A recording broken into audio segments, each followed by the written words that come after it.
The story reveals that in just 10 years, the Eastern Federation Kingdom is destined to collapse under the weight of these 5 great sins, leaving nothing but ruin behind. To stop this, our main character ends up taking the role of their patron, though he never imagined it would grow into such a massive burden. Originally, he was just a normal guy surviving 78-hour work weeks, and somehow he ends up inhabiting a noble's body in a fantasy world. While that sounds like a dream, it immediately backfires. He discovers he is illiterate and has no special powers whatsoever. He assumes he should at least understand the local language, which leaves the butler completely stunned when the butler finds him holding a book upside down. During mealtime, the maid presents a huge feast, and he digs in shamelessly, savoring his new life. They even assist him during bath time, and he cannot help but think that being the young master of the account's household is incredible. Being pampered and useless feels like he is on cloud 9. But of course, there is a problem. He has no clue where or who he is supposed to be. Usually, when someone is reincarnated into a fantasy world, it is from a story or game they recognize. One of the maids mentions that his brothers, young Master Leo and Antonio, will be returning tomorrow, so he should rest. Our MC is confused, and the maid seems shocked that he cannot remember his own family. As he connects the dots, those names become familiar. Suddenly, it hits him. He is in the world of psychedelia.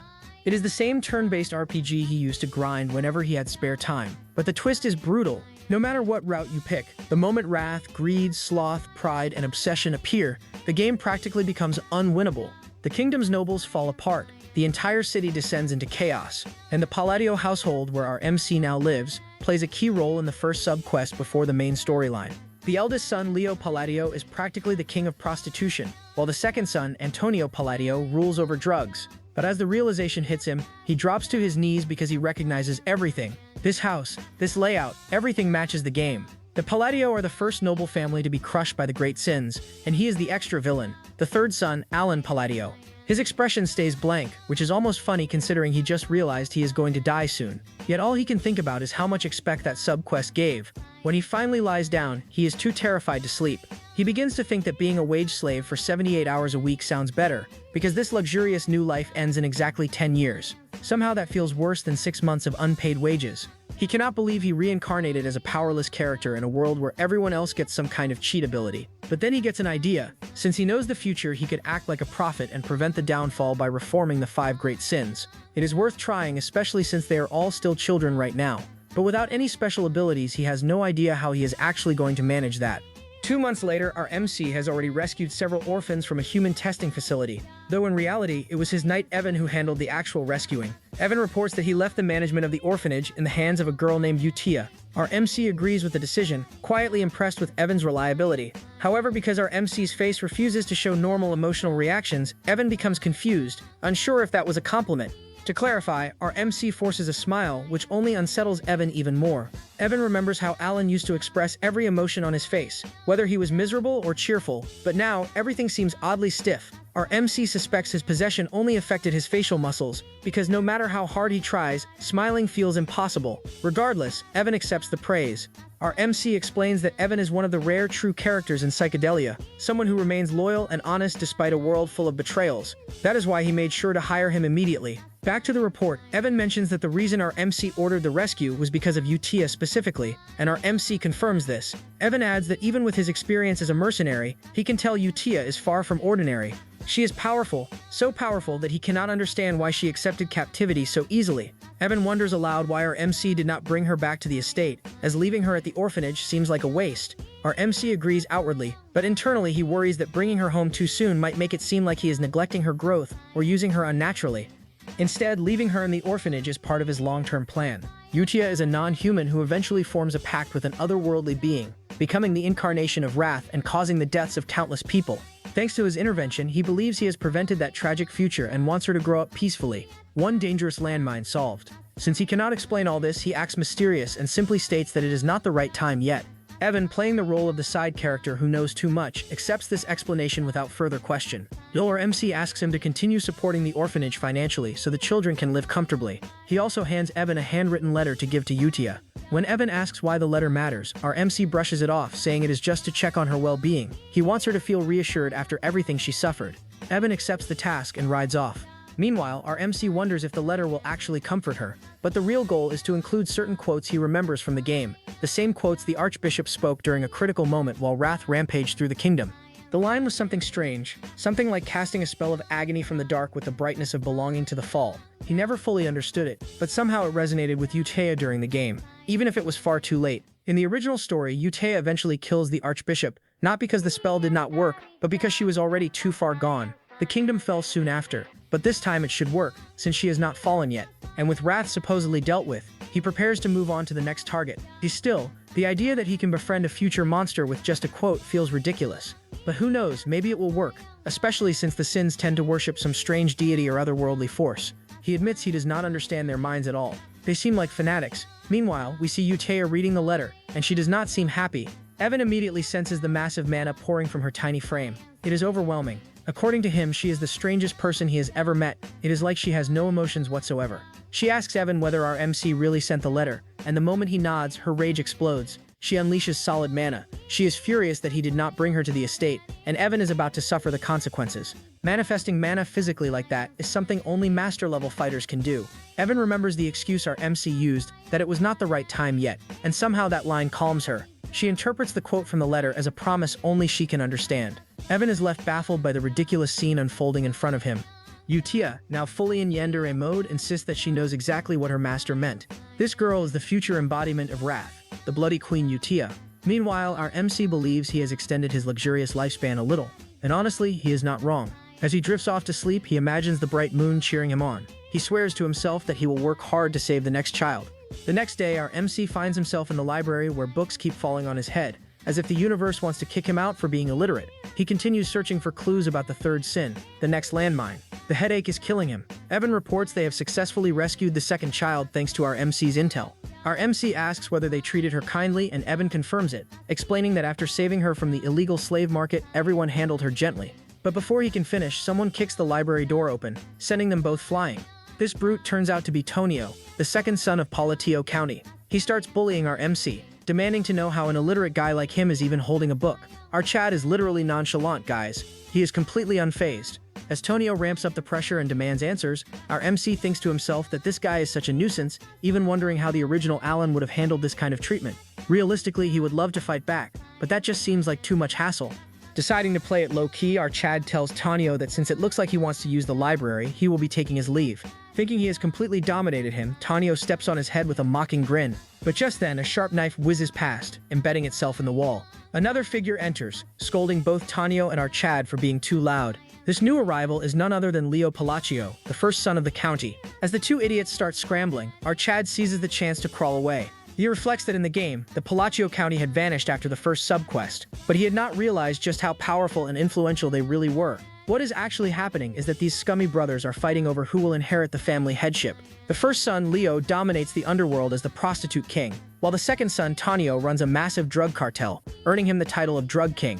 Watching these two buffoons bicker, our Chad realizes he cannot afford to get involved if he wants to maintain his sweet, luxurious life. I love this MC. He literally crawled away while his brothers fought, and Evan just followed him like it was the most normal thing in the world. As Evan fixes his hair, our Chad silently vows to live happily as a weak, incompetent bastard child. A little later, Evan reports that the second child they rescued does not seem like an ordinary kid either. Staring at the lazy young master in front of him, Evan wonders how someone like him could know about the illegal slave market and secret bio-experiments. It makes Evan question everything he knows. Watching this foolish master, he imagines how hard it must be for him to keep his cool around his brothers, while our Chad just grumbles about being tired. Evan asks why he sent the second child to the orphanage again. Our Chad knows that this child is no ordinary kid. In fact, he is on a completely different level. Within the United Kingdom, made up of several nations, the central one is the Callian Kingdom, the origin of the second child saved from the illegal slave market. This child, or more accurately, the second boss of psychedelia, is known as Deus Macallian. After being sold into slavery and abused, he eventually embodies one of the 5 sins, the sin of sloth, and then wreaks havoc on the kingdom in horrific ways. This story left many players shocked by psychedelia's cruelty. Despite his title as the sin of sloth, he was paradoxically extremely hardworking, always repaying debts and settling scores multiple times over. That is why our Chad instructed Evan to treat Deus with utmost kindness. The visuals of Deus's fights were so intense that our Chad still shivers just recalling them. To maintain his air of mystery, our Chad simply tells Evan that the child was sent to the orphanage because the time is not right yet. Evan nods, having expected as much. Evan then asks whether the letter our Chad sent to Utea this time was about the second child. Our Chad confirms it, but in reality, the letter is just him venting about his older brothers picking on him. He also claims he asked Utea to take care of the second child, who is feeling under the weather, which is not entirely wrong. Deus definitely needs some time to recover and rest. Meanwhile, at the orphanage, Deus keeps to himself, hiding the cuts covering his body. Utia approaches and asks whether he is broken, and wonders if the Black Goat organization caused his injuries. Just mentioning the name gets a reaction from Deus. Utia tells him that broken or not, he has still been chosen. She congratulates him for being selected by the Blue Moon, and that is our Chad. It seems she is already setting up an organization with our Chad at the helm, and she promises Deus that if he stays loyal and follows orders, he will get his chance for revenge. Something stirs within Deus, whether it is his own magic or the authority of Sloth. And with that settled, Utia excitedly writes her first reply to our Chad's letter. Back at the estate, our MC is deep in the library, hunting for clues about the third child. Evan bursts in. Panicked, they are in big trouble. He reports that the second young master of the Paleo household is dead. Our Chad, though expecting this news, is still stunned at how fast it happened. The funeral occurs almost immediately, but what shocks everyone is the complete lack of mourning. Even the father shows up with 2 prostitutes by his side. Seriously, drugs and women at your own son's funeral, that is a new level of messed up. Our Chad muses to himself that psychedelia really lives up to its dark fantasy reputation. Also, Tonio's accidental fall felt inconsistent with how it happened in the game. Leo, who was supposed to have cried after killing his brother, now stood there smirking in front of the body. Seriously, he could have at least tried to hide his emotions a little. But our Chad didn't care. His main focus was still dealing with the 5 deadly sins. Fast forward a year, and the succession dispute had already been settled, with Leo taking control of Tonio's drug business. The county had become noticeably more peaceful. Meanwhile, Utia and our Chad had become regular pen pals. They exchanged letters frequently, which he considered a long-term investment. Utia regularly updated him on the progress of the other children. He smirked at how well they were doing. She also sent the monthly sponsorship reports, and the numbers appeared to be steadily increasing. Curious, our Chad wondered why. Evan, who was busy stuffing his face, pointed out that while it was unusual, it was ultimately a positive sign. Finally, Evan shared the news our Chad had been waiting for. The information they needed had finally been discovered. Even the Information Guild had provided details. It concerned the ancient book linked to the third child, a crucial step toward uncovering the next landmine. This discovery filled our Chad with joy. Everything seemed to be going perfectly, and he was enjoying a peaceful evening. Meanwhile, on the other side of the land, at a drug distribution site called Margot, some of Leo's henchmen were boasting about how generous the eldest member of the Padio family was, always showering them with rewards. Thanks to that, their drug organization had expanded to several hundred members. However, they had no idea that their numbers were about to plummet. What they witnessed next was pure horror.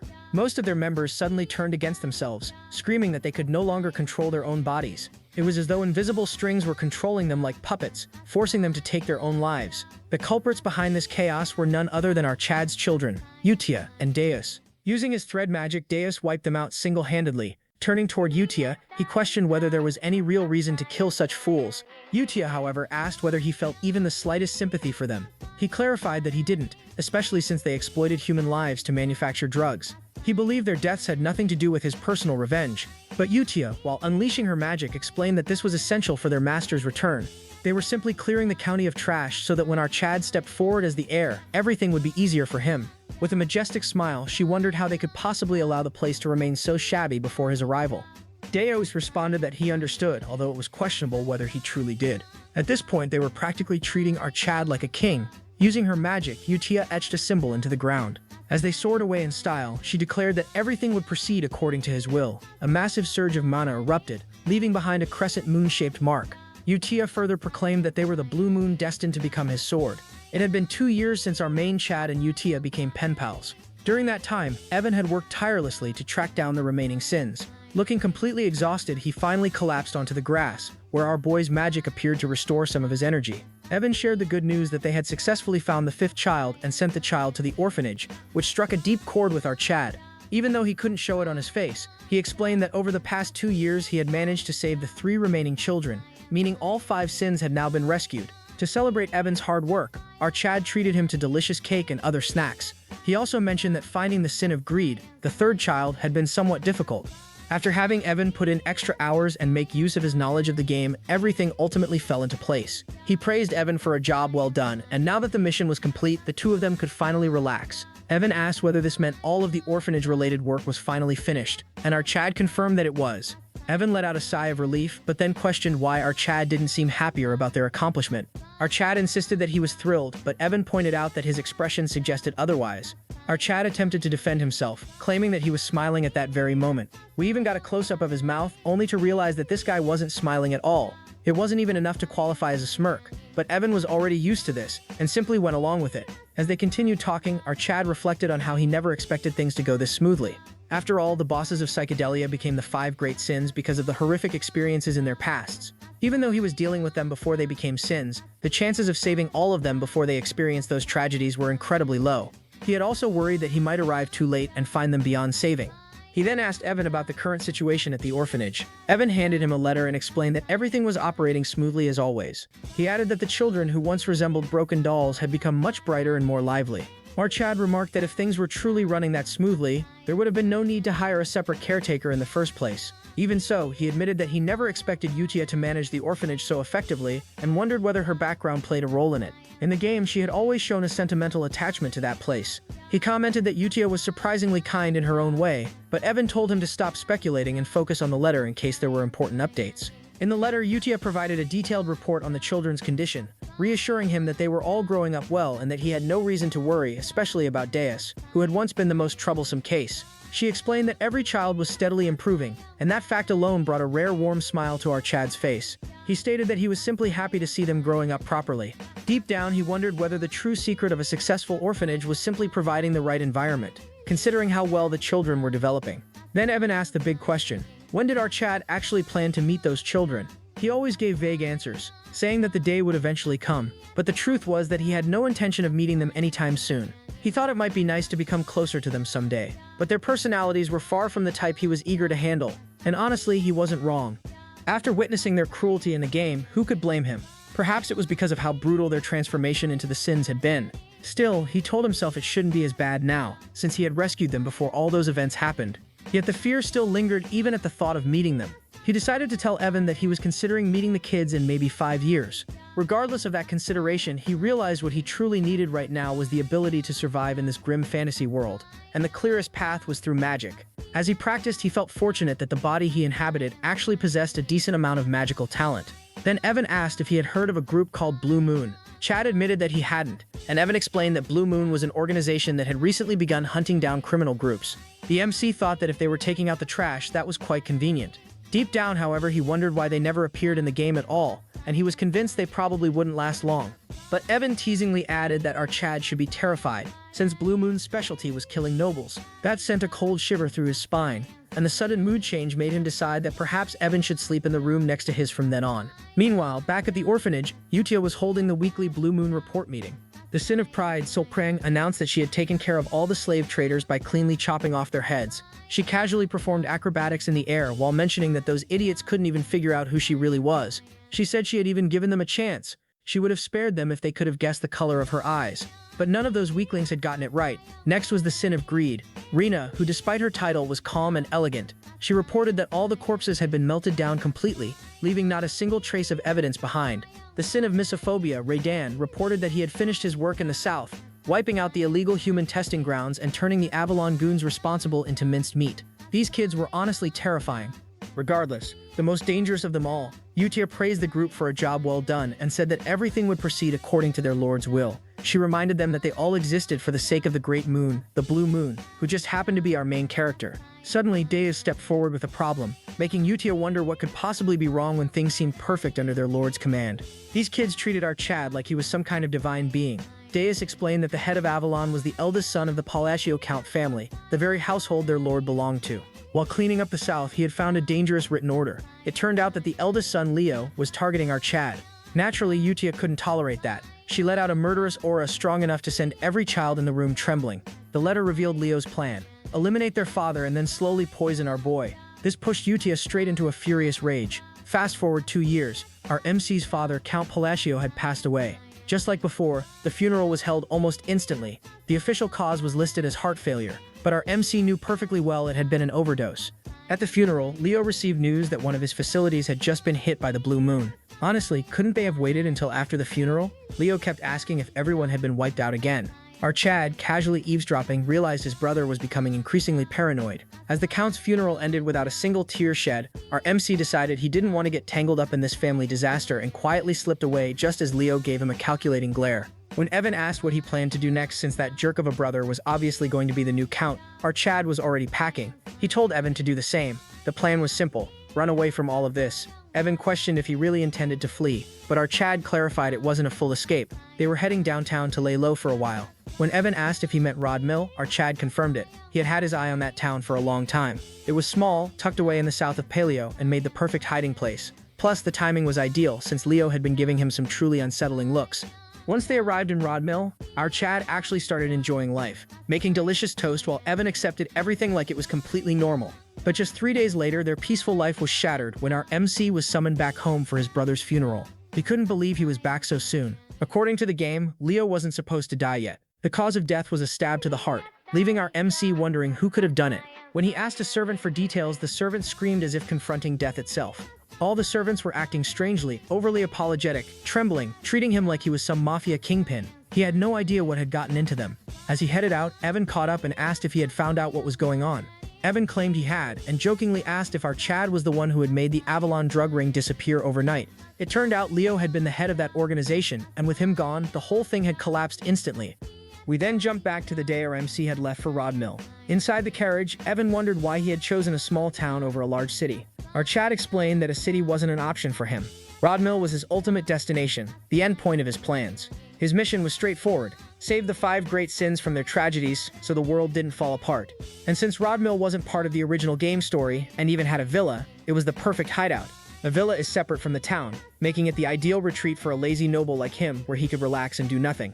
Our Chad answered seriously, insisting that everything he did had purpose, but after hearing the same excuse too many times, Evan called him out, saying he always used those lines when he was avoiding a question. He told him he wasn't falling for it anymore. The MC was startled that Evan had caught on to his habits so easily. Meanwhile, Leo, watching our MC's carriage leave, contemplated whether he should kill him or not. In his mind, it didn't really matter if our Chad lived or died. He had already planned to poison him anyway. But now that our MC was heading for the border, Leo thought there was no point. Yet for some strange reason, he still felt the urge to eliminate him. He ordered his henchman Alman to follow the carriage.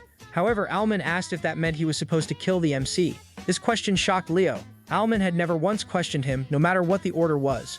For him to speak up now was unnerving. Leo reminded him his job was to obey, but before he could finish, Alman lunged forward and stabbed him straight through the heart. In shock, Leo demanded to know why he had betrayed him. Alman replied simply that he enjoyed playing war. We then learned that Alman was actually part of the Blue Moon organization, and his real name was concealed. He explained that the members followed a creed taught by the Blue Moon. Since the Blue Moon was essentially the sword of their lord, they must act in accordance with his will. However, if anyone dared to threaten the Great Blue Moon, they had full authority to eliminate the threat. Alman revealed he had been waiting for Leo to give the order to kill their lord, and he couldn't believe it had taken 2 whole years for Leo to slip up. Leo tried to argue that his subordinates would never let Radon live, but Radon calmly countered that with Leo's death, the entire organization would disappear from the continent anyway. Staring at Leo's lifeless body, Radon remarked how unfortunate the situation was. If Leo hadn't tried to kill their great master, he might have lived for a few more months or even a few more years. Meanwhile, in the present, our Chad was enjoying his dream life in the quiet town of Rodmill. He woke up whenever he felt like it, ate delicious meals with Evan, and lived like a proper laid-back noble. But fate never let him rest. His peaceful life ended abruptly when he received a letter demanding that he step up as the next head of the family. Just like that, his carefree 4-day vacation was over, forcing him to return to the Paleo estate. But something was off. The maids and staff were acting oddly cautious around him. He couldn't help but wonder why. Evan then joked about when exactly he had become the shadow leader, leaving him completely confused.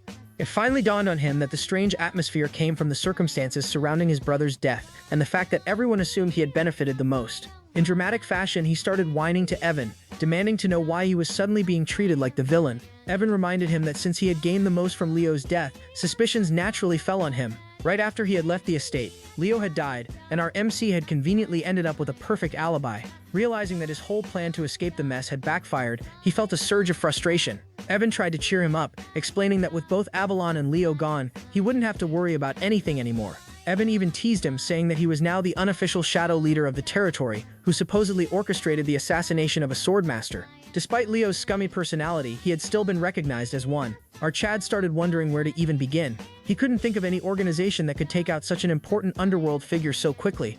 He asked Evan about the group that hunted other organizations, and Evan assumed he meant the Blue Moon. Our MC wondered if they were responsible for Leo's death and the fall of Avalon. But Evan explained that according to the Information Guild, the Blue Moon wasn't involved. The Blue Moon left no corpses, only marks of the moon. But this time, every Avalon member had died from a sword through the heart.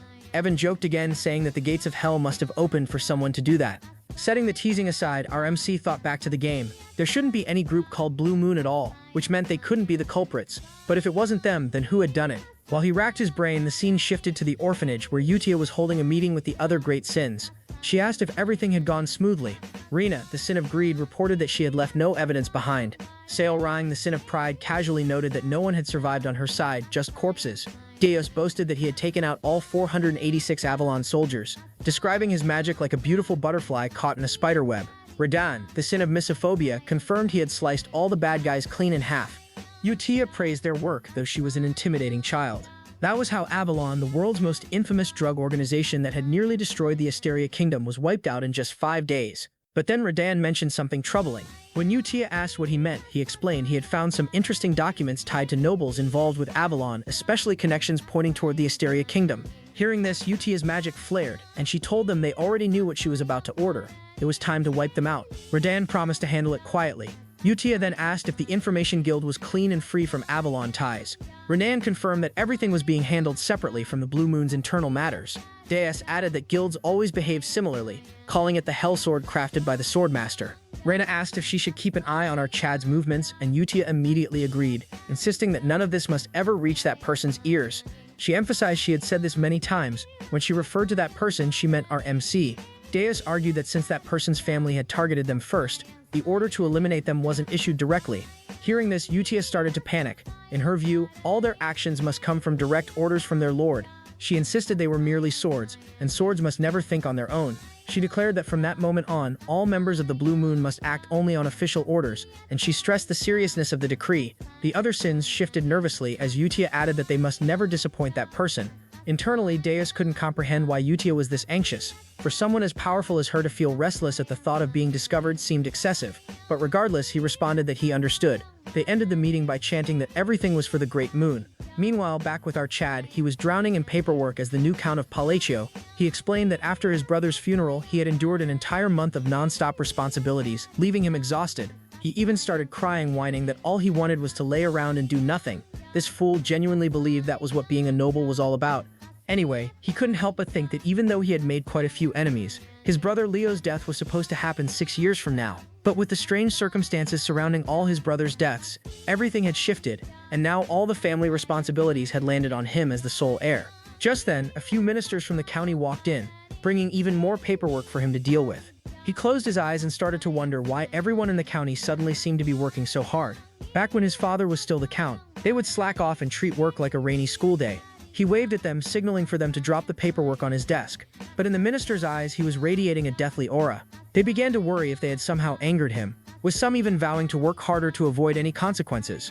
To them, he appeared to be a secret mastermind who would eliminate anyone who displeased him. But having been a former workhorse himself, he wasn't handling all this pressure very well. Later that night, Evan was a bit shocked to find out that our boy had reached the 2nd tier in magic after just 2 years of self-study in poisoncraft, which meant he was quite talented and not shy about showing it. The little rascal was casting spells all over the house. Normally, it takes about 4 to 5 years of instruction to reach the 2nd tier in magic, and it often requires natural talent as well. Our protagonist agreed that his magic talent was pretty decent. Deep down, though, he knew he'd been practicing hard for self-defense, because something simply didn't feel right. To wield magic effectively for protection, one must have perfect control over their mana, just like he was managing at that moment. Still, he couldn't help but wonder what good his magic was if it was only half-baked. He insisted he had tried every type of magic this fantasy world offered. At first, it was thrilling. He thought mastering magic meant he would have nothing to fear, but now it felt more like he was scrambling to learn magic just to save his own skin. That was when the harsh reality hit him.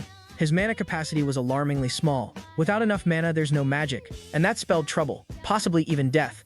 As he wallowed in his predicament, we learned that innate mana capacity is akin to an athlete's natural weight class. Some are born with extraordinary talent, while our main character is stuck with a minuscule mana pool, and no amount of training will change that. Yet he still clung to a sliver of hope. If all else failed, there was still a way to fix it. Just then, Evan interrupted his thoughts, announcing that his invitation to the ball had finally arrived, leaving our protagonist puzzled about what he meant. The scene shifted a few days later to the grand ball, where our main character made his entrance in some truly majestic attire. The fit was impressive, but being the introverted guy he was, he claimed he was already worn out, even though he had just arrived. This party, let's be honest, is your typical aristocratic gathering in the southern part of the Asteria Kingdom. It's basically a meet and greet for nobles. And since our Chad was about to be sworn in as a count soon, he absolutely had to show up. He shifted into serious mode, thinking this was his golden opportunity to network with the nobility, which was crucial for his ultimate goal of living a peaceful, noble life. But he soon realized making those connections would be far harder than he expected, as everyone seemed to flee from him in sheer terror. He even tried waving at them, but they immediately ran. Evan tried to lift his spirits, telling him not to feel down, but our guy insisted he wasn't upset at all, even if his expression said otherwise. He told Evan he had expected this reaction and vowed to try harder as he headed out on his own. However, our protagonist seemed a bit clueless about what was actually happening. He assumed the other nobles were looking down on him for being a low-class noble without any backing, and he wasn't entirely wrong. The current palatial household was indeed filled with troublemakers like his two older brothers. Picking up a wine glass, he reassured himself that he hadn't come to the ball without a plan and was determined to use the social skills he'd been secretly honing. He began talking aloud about the wine's unique aroma in an attempt to spark conversation, but due to a mysterious condition that made it difficult for him to show emotions on his face, he ended up looking villainous, especially when he tried to smile. He told a lady he'd love to have some bottles at home, all while thinking his smile was perfect, but to her, he resembled a demon king. She bolted, claiming she would tell her father to prepare them right away. To the other nobles, it looked like our protagonist had just extorted and blackmailed the poor lady into giving him a limited edition regional wine. What a mess. Evan tried to comfort him while our protagonist insisted the lady must have just been shy. Later, we found him sulking in a corner while Evan happily munched on food, teasing him about how his list of gifts had grown. It turned out the wine incident wasn't a one-off. Every time he tried to talk to someone, they thought he was blackmailing them. He couldn't shake the thought that Paliham had become far more notorious than he expected. With rumors swirling about him having killed his two brothers, he had basically transformed into a figure of fear and dread. Feeling down, he told Evan he needed some fresh air. As he stepped outside, a certain red-haired beauty caught his eye. While he stood there, he couldn't help but wonder where everything had gone wrong. Suddenly, a soft voice called out to him from behind, asking if he had a moment. He turned around, confused about where the voice came from since he didn't see anyone. Looking down, he finally noticed a cute young girl who introduced herself as Loria, the third daughter of Duke Altia. Hearing the name, our Chad immediately recognized it from the game. He explained that the Altia family was one of the three major shadow players in the psychedelia game known as the Northern Troublemakers. This realization stung a bit as he had hoped someone normal had finally spoken to him. He also wondered why he couldn't recall this girl at all if she were part of the original story. Loria, however, was straightforward. She asked him to lend her his strength for protection as she would be facing an assassination attempt soon. She explained that she was in serious trouble and needed his help, but when he looked at her, it was clear he was unsure. Loria had been living under the protection of her father's mistress, but now that her father's health was failing, she feared her older sisters might try to eliminate her. Our main character couldn't help but feel that this situation mirrored his own past with his brothers. As he gazed at her, it dawned on him why he couldn't remember Loria from the game. She must have already been dead before ever appearing. Loria, looking as adorable as ever, pleaded for his assistance, claiming that with his abilities he could truly make a difference, but our protagonist firmly rejected her request. She insisted she wasn't coming to him empty-handed, and promised half the Altia family fortune if he saved her. Still, he walked away feeling a twinge of sympathy for her. Deep down, he knew he could barely manage his own magic, so it was best not to give her false hope. Despite wanting to help, he simply wasn't the all-powerful figure everyone believed he was. As he stepped back into the party room, he couldn't shake the image of Loria's sad face, which made him feel unexpectedly guilty. He wished her luck before stepping inside. Meanwhile, Dayers and Rena, who had been observing from a distance, began to wonder what their next move should be. Now that a member of the Altia family had approached their master, Dayers considered whether he should report this to the Red Moon, which was their code name for Utia. But Rena reassured him that there was no need. According to their intel, Loria was the only member of the Altia family who wasn't tangled up with Avalon. This made her essentially safe, especially since Rena, the one bearing the sin of obsession, had already gone off to deal with the rest of her family. The remaining Altia household was scheduled to be wiped out under the Red Moon's orders. Rena added that their primary mission right now was to ensure their master didn't learn anything connected to the Avalon situation. Meanwhile, our clueless Chad was left wondering why everyone continued to avoid him. I think our Chad stinks because no one wants to get close to him anyways. Just then, the red-haired woman from earlier approached him, and it genuinely brought a smile to his face. Well, more of an inward smile since he couldn't believe someone actually acknowledged him. He thought that maybe this time he'd actually managed to socialize, but as he turned around, he realized she was not just any ordinary woman. She was another shadow player. Looking at her, he recalled seeing her face in the game, and it hit him that no normal person would ever approach him first, unless they were trouble. He greeted her, calling her Lady Zenonia, which made her pause in surprise. How did he know her name? Chad explained that she was quite famous in her own right. In the Asteria Kingdom, there are three prominent shadow player families: the Altia in the north, the Palatio in the east, and Zenonia in the west. This stunning curvy lady in front of him was the eldest daughter of Count Zenonia, Kalia. She asked if she was truly that well known. He clarified that while Kalia and the Palatio family ran a gang, The Zenonia household operated more like a clever criminal syndicate. Just recalling it made him shudder. He insisted that what he truly needed right now were solid connections to help him maintain a peaceful, noble life. For the sake of the easy life he'd always dreamed of, he believed he must steer clear of this curvy, seductive woman who radiated nothing but danger. With a respectful bow, he complimented her beauty, almost as if he was trying to politely excuse himself, but she stopped him, saying she wanted to speak with him about something. He replied that he'd love to, but there were too many eyes on them right now. Deep down, he hoped she'd just leave him alone. Smiling, she told him he was just as the rumors described, and added that she looked forward to seeing him again, leaving him completely stunned. As she walked away, he wondered what she meant by that, sensing that her words might be a hidden message, but he ultimately decided to brush it off. Meanwhile, Rena and Deus, who had been watching from a distance, were pleased that their mission to keep Chad in the dark was going smoothly. However, Deus pointed out a problem. Looking through the window at our Alan's location, they spotted someone who had been tailing him for quite some time, and the two of them immediately rushed out to eliminate the threat. The next day, our Alan and Evan found themselves in a forest, with Evan asking if he was absolutely sure this was the canyon he'd been searching for. Evan noted that it was midday and the sun was bright, yet the canyon remained strangely dark. Our Alan, however, wasn't paying much attention. He was ecstatic that he had finally found his true objective. As they entered the canyon, he joked that if this place turned out to be empty like the others, he might actually cry. But as he looked at the symbols carved on the walls, he realized this was the real thing. He explained that in the game, locating this area was easy. He admitted truthfully that the only reason he had traveled to the south under the excuse of attending the ball was to find this labyrinth. The place was called the Labyrinth of Whispers, and if one could solve all the riddles in its 8 rooms, they'd earn a powerful artifact as a reward. Exactly what he was after. He claimed to have memorized all the routes, riddles, and tricks the labyrinth contained. Finally, they reached a massive door. As Alan gazes at the labyrinth's entrance, he admits that seeing it in person is absolutely breathtaking.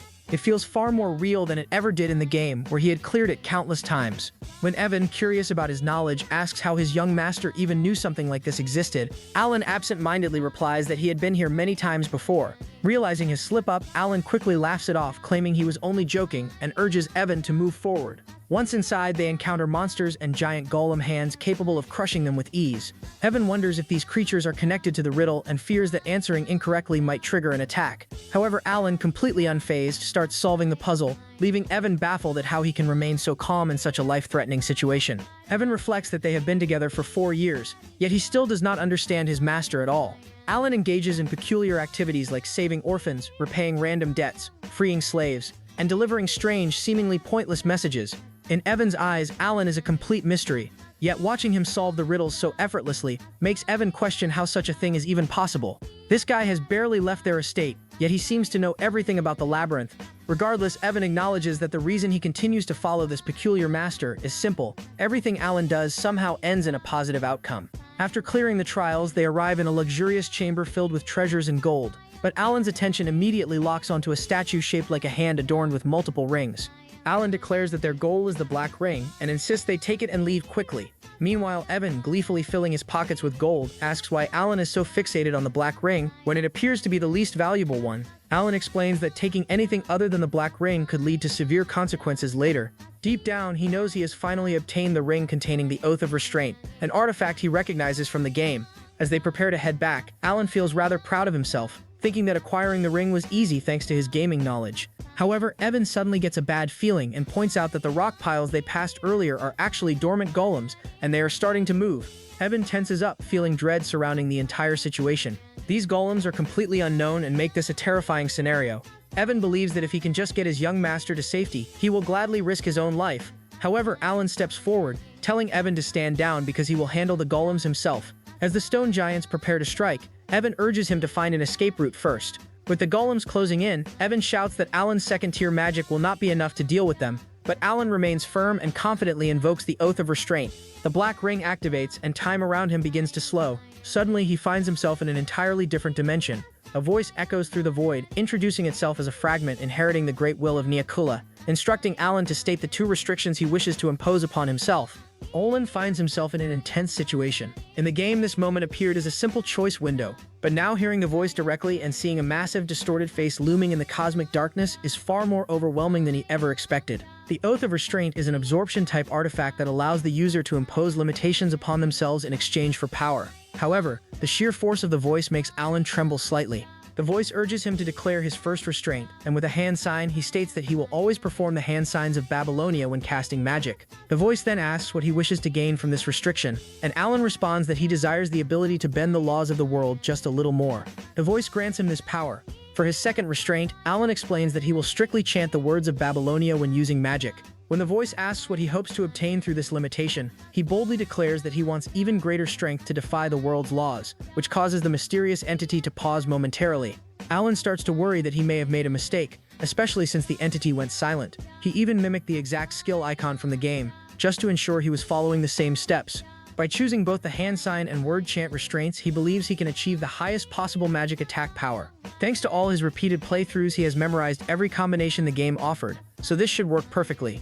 Finally, the entity speaks again, confirming that his restraints have been granted. It expresses gratitude toward the human who has remembered all the gestures and mysteries of the forgotten god. Alan is puzzled by what the entity means, but he quickly notices that the ring is being absorbed, signaling that all the restraints have been successfully applied. The entity ends by telling Alan that it will always watch over him as the one destined to inherit its will, whatever that means.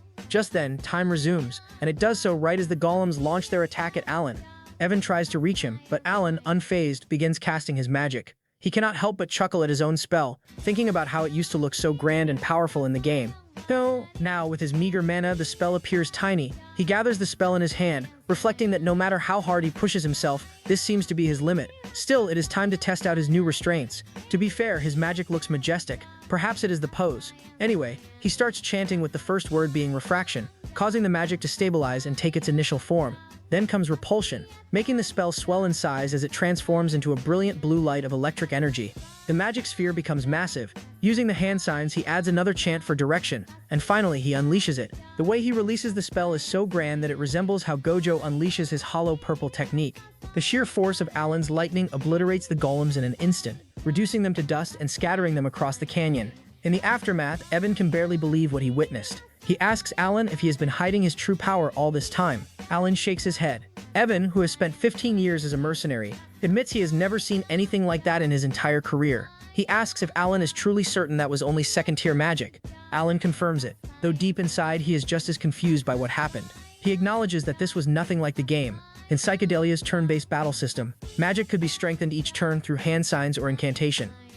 This time he boosted the chain lightning spell with all 4 incantations plus 1 set of hand signs. Essentially 5 turns worth of enhancements used in a single cast. In other words, he essentially used the game's settings for a large-scale lightning spell. However, because of the Oath of Restraint, he must use hand signs and incantations every time he casts magic, meaning his spells now gain exponential boosts during every cast.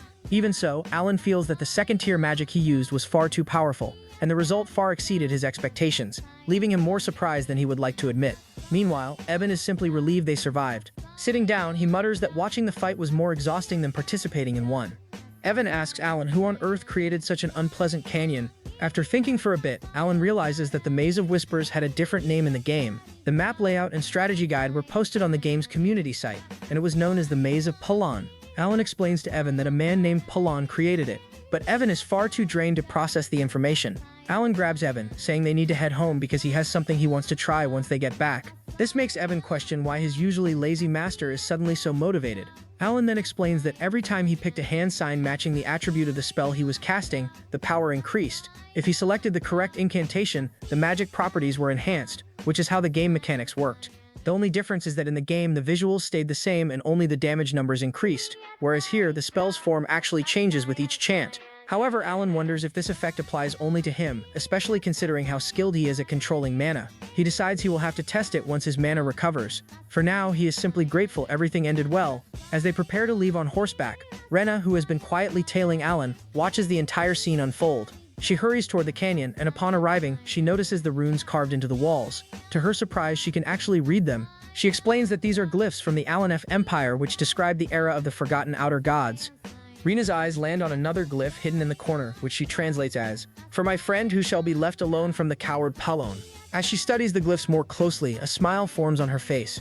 She explains that the one who halted the invasion of the dark creatures, standing victorious against the Alakolaka, which devoured the hearts of the citizens, was none other than the brilliant emperor known as Palon the Great. The reason she knows all this is because she inherited the knowledge at birth through the ancient library she received. She briefly recalls Alan mentioning that Palon was the one who built the canyon, but as always she interprets it the wrong way.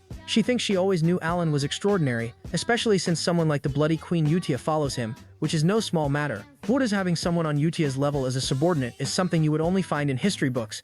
Still, she continues to believe Alan is actually a personal friend of Palawan, completely misunderstanding the glyphs he encountered. On top of that, she claims that the phrase Alan used while casting magic appears nowhere in the ancient library, which only strengthens her conviction that he is truly remarkable.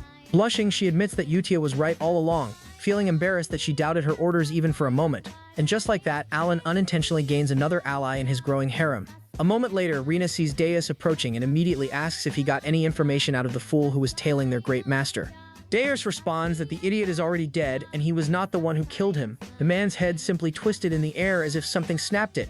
Reyna insists they need to report this to Yuta for proper handling, and Deus agrees. The two head out. Meanwhile, in Zenonia County, Colia sips her tea while pondering how Alan is exactly as the rumors describe him. She recalls his chillingly emotionless expression and those abyss-like eyes. What unsettles her even more is that he called her famous. Count Zenonia is indeed powerful and well-known, but for Alan to describe her as famous despite her lack of public presence is suspicious. What is truly happening is that Colia is the mastermind behind the family, using black magic to manipulate her father, the Count, turning him into a puppet while she secretly runs everything. The fact that Alan called her famous makes her think he might know about her secret, which terrifies her because no one is aware she placed her father under her control. She remembers how Alan mentioned there were too many eyes watching them, which she misinterprets as him discovering the person she sent to tail him, yet another misunderstanding. Poor Alan. Suddenly, Colia receives a call from one of her servants, informing her that a problem has occurred. When she rushes to her room, she discovers the corpse of the man she assigned to follow Alan. The servant explains that since the seal on the body never activated, it means he did not reveal any secrets. However, Colia quickly notices the truth. Whoever killed him deliberately placed the body inside her room. Frustrated, she starts questioning how Alan figured out that she was the one who ordered someone to tail him. Why is Alan always getting misunderstood? Later that night at the Altia estate, Loria feels utterly defeated. She cannot shake the impression that Alan is exactly what she feared, someone not to be underestimated. To her, he carried the same cold eyes her father once had, making it painfully clear why he was known as the distinguished figure of the underworld. Loria realizes she can never afford to treat him as an enemy, yet he is also her last hope. However, since he rejected her request for help, she misreads his refusal, thinking it makes sense he would not accept a deal where he gains nothing, especially now that she has lost her assets and influence to her siblings. Speaking of siblings, there is the eldest son Timalian, the eldest daughter Marianne, the second daughter Perrin, and the second son Kig. Being the youngest and the weakest among them, Loria felt completely powerless and uncertain about her future. As she walked into the estate, she reflected on how she had managed to survive that long thanks to her father's love and mercy. But now that he was fading from the picture, she felt lost. Suddenly, she was jolted from her thoughts. When the servants rushed in breathlessly, reporting that her siblings had killed each other, she was left in utter disbelief. She knew they would never do something like that. Those fools would rather stab each other in the back, literally. And the idea alone was insane. She quickly demanded to know what had happened to Timalian and Marianne, only to hear that they had met the same fate. In a shocking twist, they are seen actually stabbing each other. It feels like the work of Deus pulling the strings, but it was not. As Loria stands there in shock, trying to wrap her head around what just happened, a glimpse of Radon, the sin of pride, is caught as he strides out of the Altia castle, boldly announcing that the mission is complete. As Radon fades into the night, Loria is still reeling from the events. She recalls Alan reassuring her that she should not worry because good things are on the horizon. Like everyone else, she is convinced that Alan is the true mastermind behind it all. In her mind, he has been playing it cool, hiding his claws until the perfect moment to seize control. Essentially, Loria believes that Alan had turned down her request at the party, but secretly took out her siblings. Honestly, one can see why she would think that. Just like Alan, she suddenly became the sole heir of the Duke family overnight, which is pretty terrifying. Loria starts to panic, questioning what kind of monstrous devil she has made a pact with. It is actually kind of hilarious. These folks are treating Alan like some all-powerful overlord, but if they only knew he is just a laid-back guy who prefers to chill all day. Anyway, Loria is in full-on panic mode because there is no turning back now, and she cannot shake the thought of what happens to those who betray Alan, especially with so many examples already out there. She steels herself to follow the path she has chosen. 2 months later, back at the Palatio estate, Alan receives a few gifts from the Duke of Altia. When he sees one of them, Evan is taken aback. It is a bottle of Sir Nance wine worth a small fortune, costing a few thousand gold coins per bottle. He cannot believe he is actually holding one in his hands. As he reads the note inside, he is even more surprised to find it simply reads, "With respect from Loria Altia." This leaves him puzzled because Loria is the one who sent it, not her father. It dawns on him that this is not just some noble trying to make a connection, and he cannot wrap his head around it. Deep down, he feels a twinge of guilt for not being able to help her. Then he quickly asks the delivery man if he is sure this gift is really meant for him. The delivery man nods, explaining that the Duke herself prepared it and insisted that it be delivered personally. That is when it hits him. Loria has officially become the Duke of the Altia Dukedom, which completely surprises him. And by the way, does Loria not seem a bit older than she should? It is only a 2-month time skip, but who is counting? Loria, on her end, reflects on how quickly those 2 months have flown by. She shares that after her father's funeral, she took on the role of Duke following the succession ceremony. Looking around her office, she remembers how she could not even step foot in this room back then. The loss of her siblings happened so suddenly, but she was never suspected because she had a solid alibi. She was at the ball. She recalls that during that time, her siblings had taken down her secret organization, and when she returned to the mansion, she felt utterly powerless. But now she realizes that the turn of events was shocking. Essentially, Loria thinks Alan had picked the perfect moment to take out her siblings and even managed to give her an alibi, which makes her think he must have an incredibly high IQ to have come up with such a plan. To Loria, it seems like Alan had pretended not to care about helping her, all to keep up appearances at the party that night while he was actually busy cleaning up the mess behind the scenes. It is like some overlord-level scheming. These folks are really elevating Alan to legendary status. She even wonders just how far ahead he can see. She mentions that she had not brought up her father's funeral to him because she had not wanted to add to his burdens. In any case, Loria wraps up her thoughts by concluding that Alan must have helped her because he needs the Altia Dukedom for some part of his grand plan. She acknowledges that while she managed to unite all the subordinate organizations of the Altia Dukedom, it still would not be enough to match the hidden power Alan possesses, which can only mean one thing: he is after something from her. She points out that Alan is the Count of Palaccio, a major player in the underworld who has built his power and influence solely through his business savvy. Loria wonders if there is even anything she could offer him that he does not already have. She also speculates whether Alan needs the Altia name to continue manipulating the political landscape from the shadows. But for now, she decides to focus on her own tasks, knowing that the Distinguished One will reach out to her soon. He has even earned a new nickname. The man is a master villain without even knowing he is the master villain. Blushing, Loria hopes that Alan had appreciated her gift and the gratitude she had sent his way. Yeah, things are definitely getting a bit out of control. Back to Alan. The delivery man takes off, leaving him still bewildered about everything that is happening. He reflects on how Loria was threatened with death and is now the Duke. Even Evan is scratching his head, wondering what is going on with Alan. But Alan senses that something feels off. Fast forward a few months, 5 years before the original story kicks off, and Alan has matured quite a bit. As Evan approaches him, Evan asks if he should start calling him Count from now on, but Alan reassures him that he can call him whatever he likes, since the succession ceremony has not happened yet. This little rascal even jotted down a few rules for himself on how to enjoy life in psychedelia. Anyway, Evan hands him a letter, saying it is from Utia. As they head inside, Alan asks Evan if Evan has found out anything about the assassins who took his brother Leo's life, but Evan admits he has not gotten any leads yet. Still, he encourages Alan to give the Information Guild more time since they are still on the case. This actually sheds light on why Utia was so jumpy and had asked the other Sins to make sure Alan never found out they were behind Leo's death. Evan then asks what Alan plans to do with that information, certain it is not about revenge. But Alan thinks to himself that the slight deviations from the original game are probably butterfly effects caused by his actions. So Alan tells Evan that he just wants to be ready for any surprises. Evan teasingly remarks that he sounds like a real count when he says that, but Alan just lets out a sigh. As he opens the letter from Utia, he wonders what she has to share this time. In her letter, Utia fills him in on life at the orphanage, mentioning how everyone is diving into their own hobbies. She highlights Deuce, who she claims has become quite the expert in puppet manipulation. Almost professional, she says.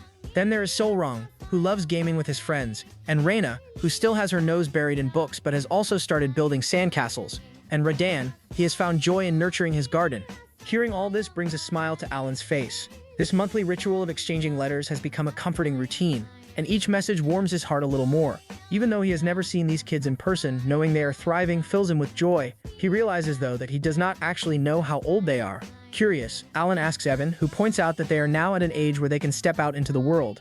Evan mentions that the 5 great sins are just about ready to leave the orphanage, which surprises Alan. He had not expected them to grow up so quickly. He even pictures them as adults coming back to thank him for everything he has done. It dawns on him that it might be time to let them go. When Evan questions this, reminding him that he had brought them to the orphanage because they were hurting, Alan reassures him that they have grown enough to stand on their own now.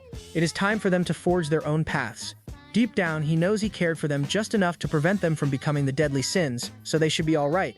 Evan nods in agreement, acknowledging that since they are all healthy, it makes sense to set them free. Alan recalls that in the Psychelia game, each boss battle came with a vivid description of its setting through narration. Utia had the gift of faith. Deus wielded the sword. Reina excelled in studying. Selyorang was a natural fighter, and Radan had the calling of an apostle. Essentially, Alan believes that if these kids use their talents in the right ways and in the right places, they will be fine once they step out into the world. So Alan has decided to write each of them a personal letter. And in a moment of self-praise, Alan thinks to himself that his plan is absolutely brilliant. While he is at it, he figures he should also prepare a special gift for each one of them. Alan cannot help imagining how thrilled the kids will be. After spending the entire day crafting the letters, he finally finishes up. Evan, who was supposed to keep him company, has dozed off, and as soon as Evan wakes, Evan rushes off to deliver the letters before Alan can stop him. The bond between these two is truly endearing. Alan wonders if he will get something back from these little landmines of his once they make a name for themselves in the world. Alan wraps up his thoughts by encouraging them all to read his letter. However, contrary to his intentions, the kids take his letters with the utmost seriousness, as if they have received a direct command from an overlord. With a serious demeanor, Utia informs the others that their orders have arrived, adding that their lord has prepared something special for each of them. And it has to be said, even though it has only been about a year since the time skip, these kids have really grown up. Just look at Deus. He is so tall now. One cannot help but miss how small they used to be. But it is all good. As they each look over their letters, their reactions vary. Deus stays cool and collected as always. Sar cannot contain his excitement and starts jumping for joy. Reina is still singing.